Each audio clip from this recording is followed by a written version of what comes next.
Bismillahirrahmanirrahim.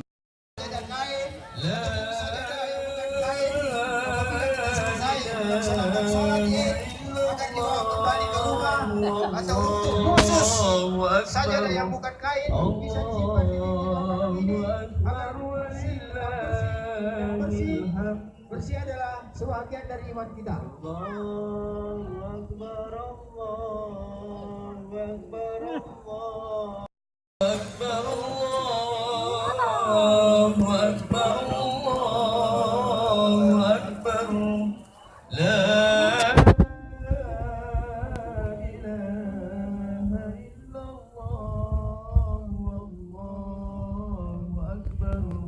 Allahu Akbar walillahil hamd. Allahu Akbar, Allahu Akbar, Allahu Akbar. Bismillahirrahmanirrahim.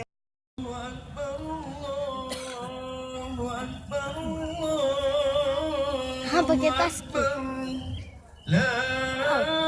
Allahu Akbar, Allahu Akbar walillahil hamd. Allahu Akbar, Allahu Akbar.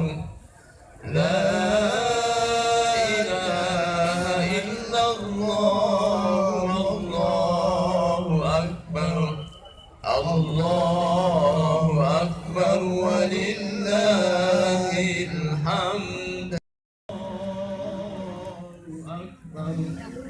La ilaha illallah, Allahu Akbar.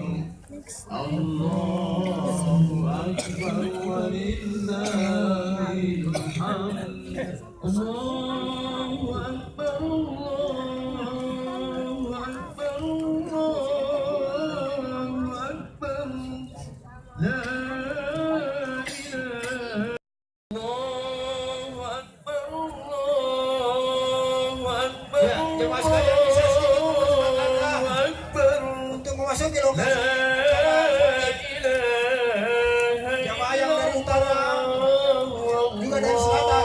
Allahu Akbar. Ya, segera. Akan mengalami kehancuran. Dalam hadis qudsi dikatakan, kesombongan itu adalah milikmu, kata Allah. Maka barang siapa yang ingin memakai jubah kesombonganku, maka dia aku akan lemparkan ke dalam neraka.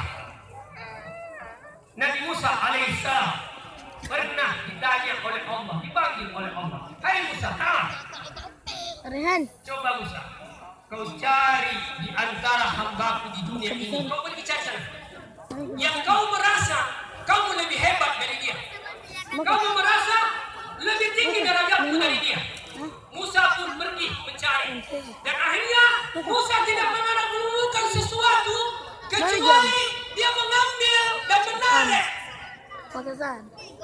seekor anjing bisa menuju menghadap Allah. Dan di tengah perjalanan Allah memperlihatkan kelebihan anjing bisa yang tidak dimiliki oleh Musa.